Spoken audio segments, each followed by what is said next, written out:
Hello,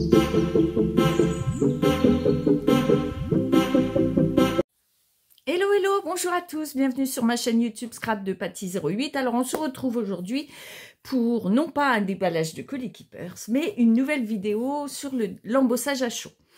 Donc aujourd'hui j'ai envie de vous montrer une nouvelle astuce, enfin astuce c'est un bien grand mot, une nouvelle technique.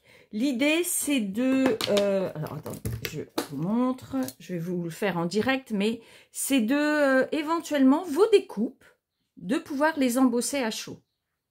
Ça, c'est chouette aussi et ça permet de conserver une unité sur votre projet lorsque à la fois les découpes, les tamponnages sont embossés avec la même couleur. Alors, on va aller, vous voyez, j'ai des petits mots, etc. Je profite aussi de la vidéo pour tester de nouvelles poudres. Donc, j'ai celle-ci qui est marbrée. Hein. Et puis j'ai celle-ci, la verte. Mais tout ça, je vais vous mettre sur mes mains et je vais vous montrer tout ça. Je profite quand je fais une vidéo de continuer de faire mon nuancier. Alors, je vous montre. J'ai commencé à plastifier. Alors, voilà. J'ai commencé à plastifier toutes les poudres que j'ai. Vous voyez, en recto verso. Donc, c'est sympa, ça me permet d'avoir un nuancier blanc et noir. Donc, je ferai également, en plus, parallèlement, le nuancier en même temps que j'utiliserai les poudres. Voilà. Alors, on y va. Je vais m'appliquer sur les mains. J'espère que, voilà, on verra bien. Je suis prête. Quasi prête. Alors, donc tout ça, ce sont mes essais. Alors, le matériel de base, toujours le même, hein, la Versamark, une feuille de brouillon ou un petit réceptacle comme ça. Et puis là, en l'occurrence, donc j'ai pris, j'ai fait quelques découpes. Donc, je vais travailler avec la feuille de brouillon pour vous montrer que c'est tout à fait possible, même si on n'a pas ce matériel. Alors, hop, je m'installe.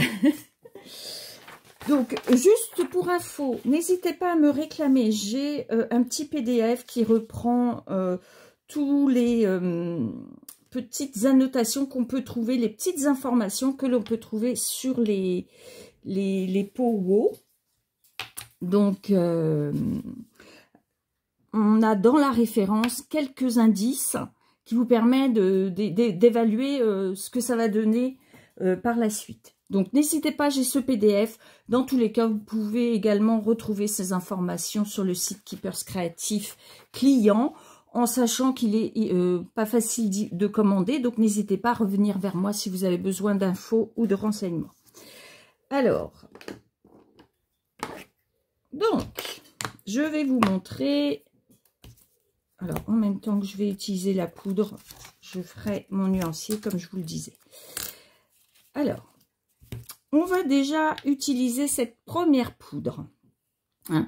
Donc, elle est provençale. Alors, on voit au dos un petit peu qu'elle a plusieurs grains. Et donc, ça, on sait qu'il y a plusieurs qualités parce qu'il y a un X dans la référence. Vous voyez, elle s'appelle WS226X. Donc, X, ça veut dire que c'est un mélange de qualité. Super fine, extra fine, régulière. Ensuite, entre parenthèses, nous avons le O de opaque. Donc, opaque, vous aurez un rendu sur le blanc parfait et sur le noir également, sur les couleurs foncées. Et ensuite, nous avons le M pour marbrure. Donc là, ça veut dire que c'est un mélange. Un mélange comment dire, de différentes couleurs. Hein. Donc, on va commencer par la partie... je vais à la fois faire mon nuancier. Voilà.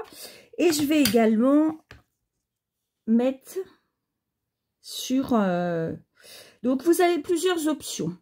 Soit, c'est un petite chose. Donc, ce qu'on utilise, on utilise son crayon. Ça permet de vraiment choisir les endroits où on fixe la Versamark. Hein. Donc, voilà, hop. Bon, la Versamark, il y a du temps hein, pour le faire. Hein.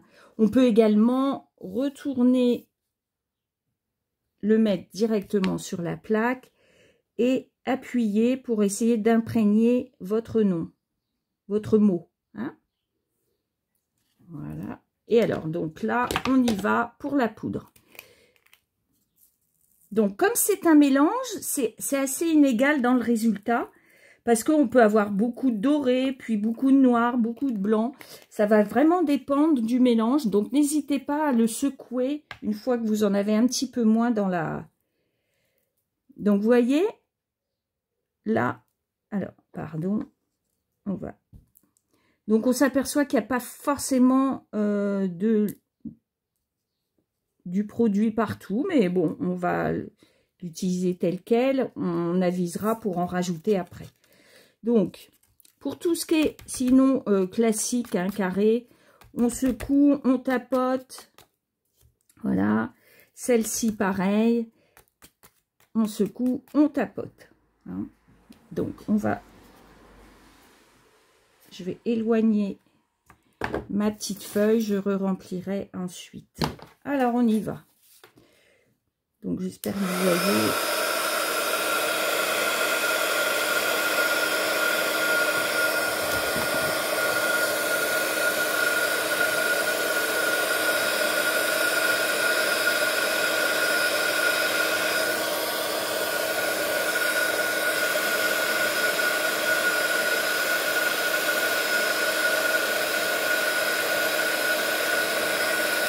Donc, dès que votre appareil est monté en chauffe, ça va bien plus vite. Hein. Et on voit les différences, vous voyez, sur les deux là. Et là, je vais vous montrer, hop, avec la lettre.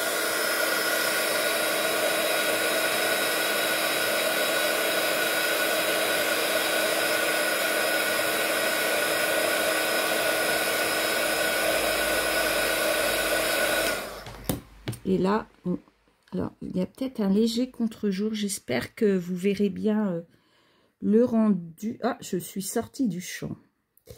Voilà. Hein. Alors, par endroit, il n'y a pas eu suffisamment de Versamark. Alors, rien ne nous empêche de recommencer. Voilà. De le reposer dessus pour à nouveau imprégné de Versamark. Puis, dans sa poudre, voilà, voilà. Et on rechauffe. Et là, vous voyez, il y a beaucoup de petits grains noirs. Donc, on va voir le résultat. Alors, attends. Hop, on va essayer de ne pas sortir du champ. Je vais mettre ma petite pointe là pour pas que ça bouge de trop. Et vous voyez le noir.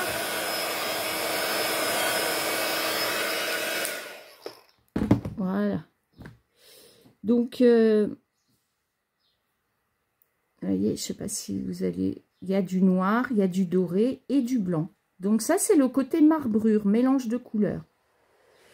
Donc voilà pour une idée. Donc je vous montre le noir et le blanc. Donc ça, il fera partie de mon nuancier. Hein.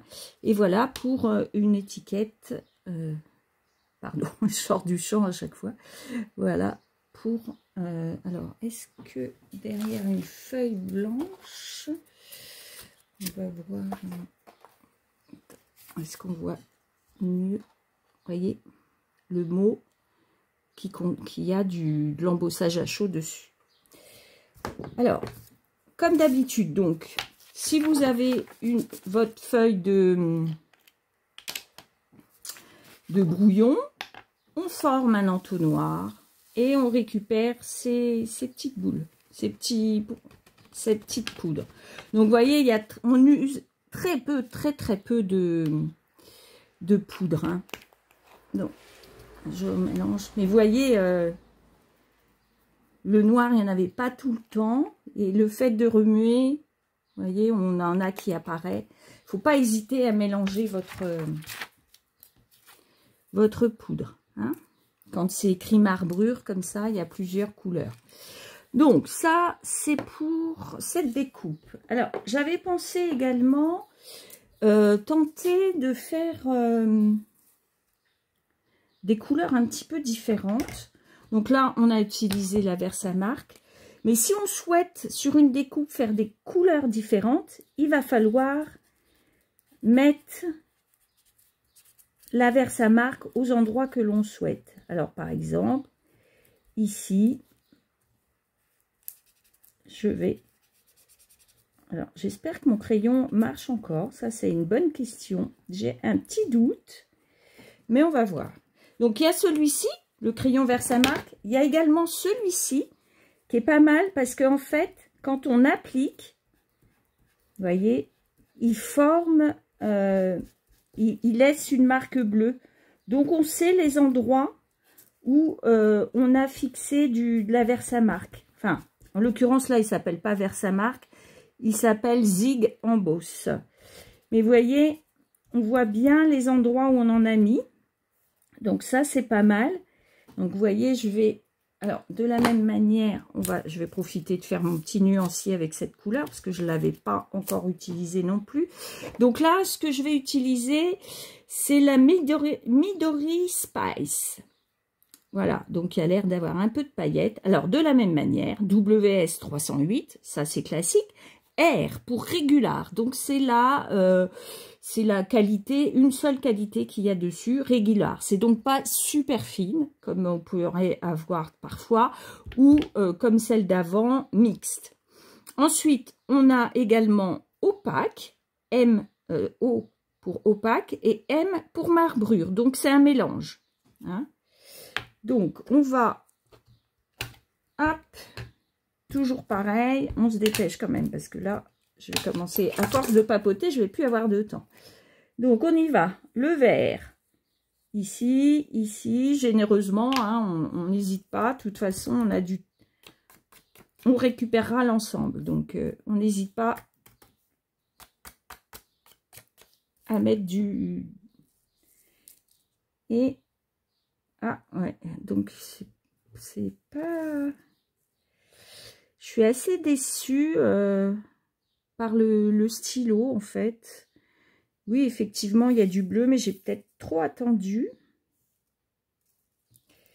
Alors, on y retourne. Hein. On essaye d'en remettre davantage. Bon, on le refera. On le refera ensuite. Allez, on y va.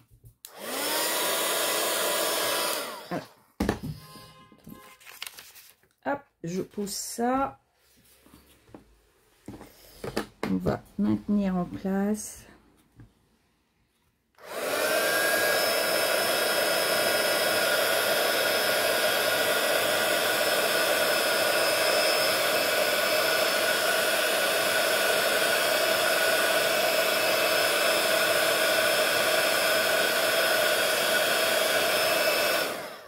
Ouais, c'est à suivre. Hein, on va bien voir, on continue.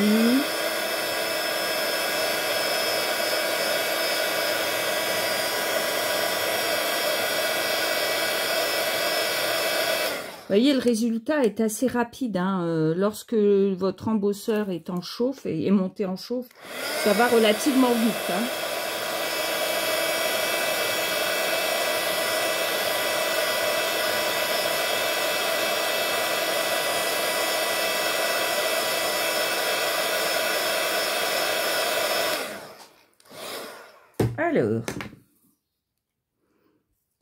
Alors, sur le blanc, hein, bon, le noir, c'est moins visible, mais ça peut se voir aussi. Sur le blanc, on évite de trop chauffer longtemps parce qu'on va avoir des auréoles jaunes. Donc, vous voyez, là, on a les deux verts. Le vert utilisé, c'est assez lumineux, hein, donc c'est opaque. Hein, on voit bien. Si ça avait été translucide, ici, on n'aurait pas vu du tout la couleur. Hein.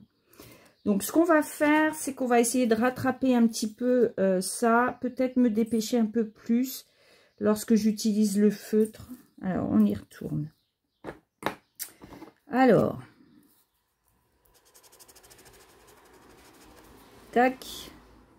On va voir si ça marche mieux. Ah, vous voyez, c'est parce que j'avais vraiment trop tardé. J'avais trop tardé à mettre la poudre. C'est ça de papoter. Donc, vous voyez, lorsque... je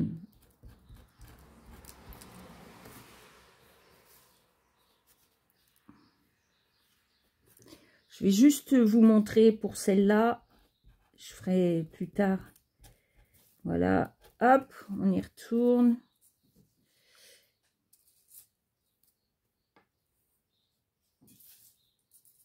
Et vous voyez, là, la branche, elle est bien verte. Et donc...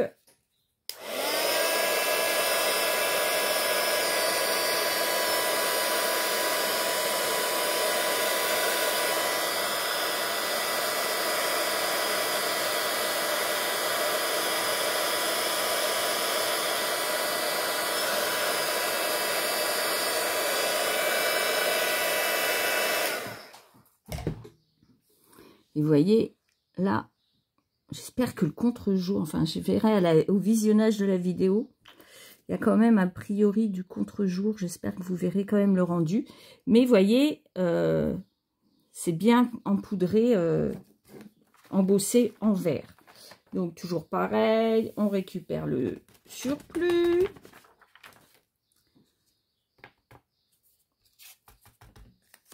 Et ce que je vais faire, je vais peut-être utiliser... Alors, on va réutiliser celui-là. On va refaire. Hein. Bon, allez, on fait juste le petit zigouigoui là. Oui, vous voyez, au stylo, il faut être... voilà, c'est pas comme la Versamark en tampon. Là, il faut être un petit peu plus rapide sur le séchage. Alors là, j'ai beaucoup de paillettes et pas beaucoup de doré ni de noir. Alors là, voyons voir.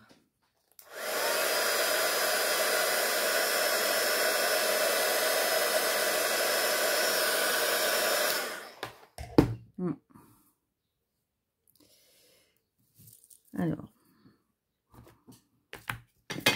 c'est testé, hein, je teste en même temps avec vous, donc forcément, parfois, il y a des mauvaises surprises, mais on va essayer. Je veux juste essayer ce morceau-là.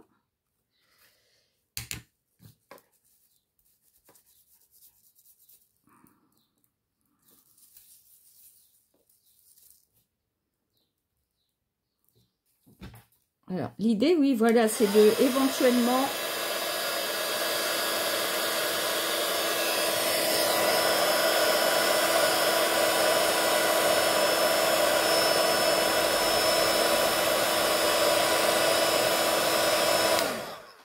c'est d'éventuellement faire des découpes avec plusieurs couleurs. Vous voyez, du vert, et du doré. Après, ça dépend vraiment de vos poudres. Hein. Parfois, on a des surprises en fonction de la poudre, du support. Donc, ne pas hésiter à faire des essais, évidemment, avant, pour voir ce que ça donne. Alors, sinon, sachez que de la même manière, donc on fait ça sur des découpes, mais vous avez sans doute également des formes comme ça, des chipboards, des cartons, du bois. Donc, ça, de la même manière, on peut, vous voyez, on va, tac, on va embosser la partie bois. Donc, je vais faire du vert, évidemment. Hein, on est sur un arbre vert. C'est pas très... c'est pas très imaginatif, mais bon. c'est pour vous montrer. Donc, vous voyez, sur un support bois, de la même manière.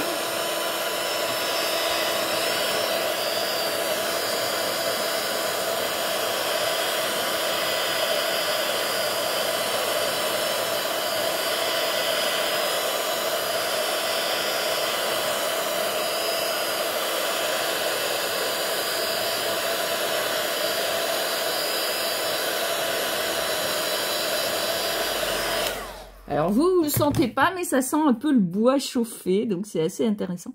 C'est une belle odeur. Vous voyez? Donc là, je me retrouve avec la découpe, la découpe bois embossée. Et je trouve que ça donne vraiment une belle... ressortez vos découpes bois, parce que c'est vrai qu'on a tendance à avoir plein de choses qu'on n'utilise pas. Alors, pareil, là, on va... Hop! Tant qu'à faire, on va utiliser l'autre couleur. Comme ça, vous verrez peut-être bien sur le support bois, on va bien voir la différence. Tac. Oui, vous voyez, ce mélange-là est vraiment un mélange particulier. Donc, il y a beaucoup de noir, de doré, de paillettes.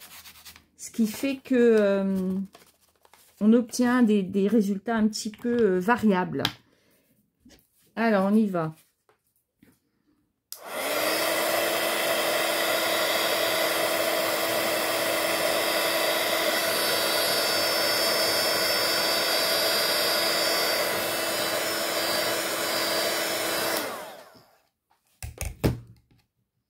Voilà pour la déco support bois. On peut également, je sais pas, peut-être que vous avez des choses comme ça. Alors, de la même manière, on y va. Quelle couleur je vais faire pour celle-ci? Allez, on reste sur le doré.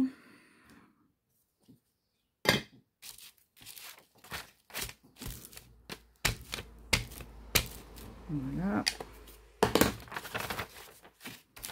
Allez, on y va.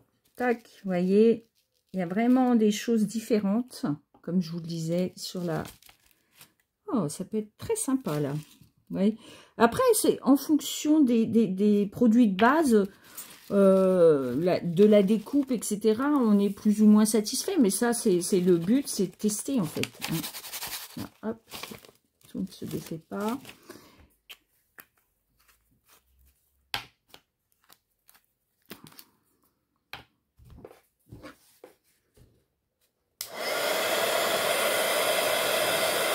Ah, il y a beaucoup.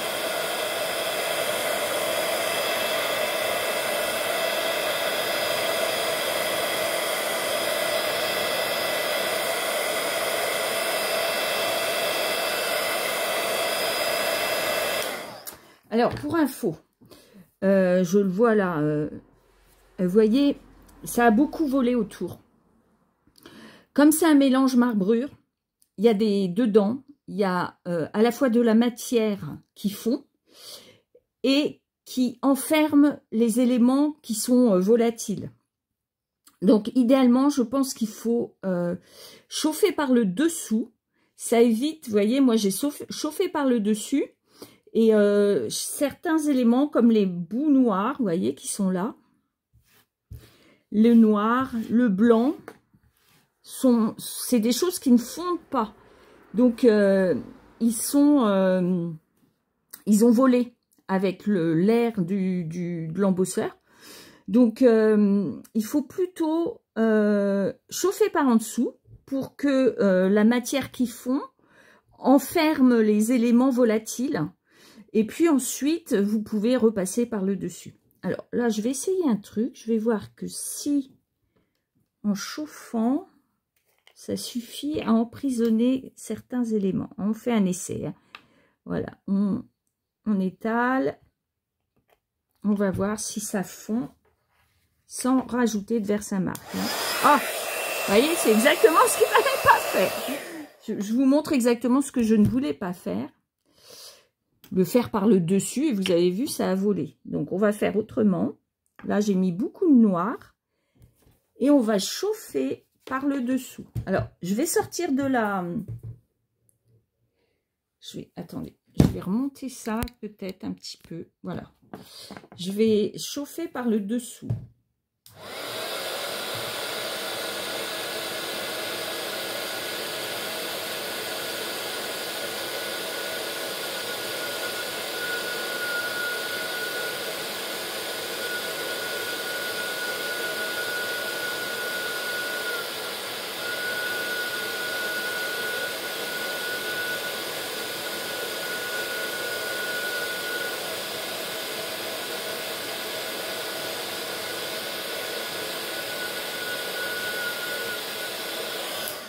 Ouais, pour le moment, c'est toujours... Ah, voyons voir. Ah. Vous voyez, la matière qui fond à emprisonner la matière volatile, ce qui fait que j'ai plus d'éléments noirs et blancs qui sont en réalité des éléments qui sont volatiles, qui fondent pas. En fait, elles fondent qu'à la condition elles soient emprisonnées par le doré qui lui est qui fond dans l'embossage. C'est pas rien, hein, l'embossage à chaud, c'est vraiment, il faut expérimenter, n'hésitez pas à expérimenter beaucoup, parce qu'il y a évidemment plein de possibilités. Parfois, vous serez agréablement surprise, parfois, vous direz, mais non, ça, à ne pas reproduire. Mais bon, voilà, c'est le but. La seule chose, c'est de ne pas le faire directement sur votre projet quasi abouti, ça ce serait dommage, mais testez, testez, et plus vous testerez, plus vous maîtriserez la technique. Voilà. Alors, cette vidéo est un peu plus longue, effectivement, parce que j'ai voulu vous montrer plusieurs choses. Si ça vous a apporté, si ça vous a donné envie de tester, n'hésitez pas, les petits pouces en l'air, des petits commentaires, dites-moi ce que vous aimeriez que je teste aussi en embossage à chaud pour que je vous montre. Et puis, on s'abonne à la chaîne, on appuie sur la petite cloche pour être informé des nouvelles vidéos. Et puis, à très vite pour une nouvelle vidéo. À bientôt, bye bye!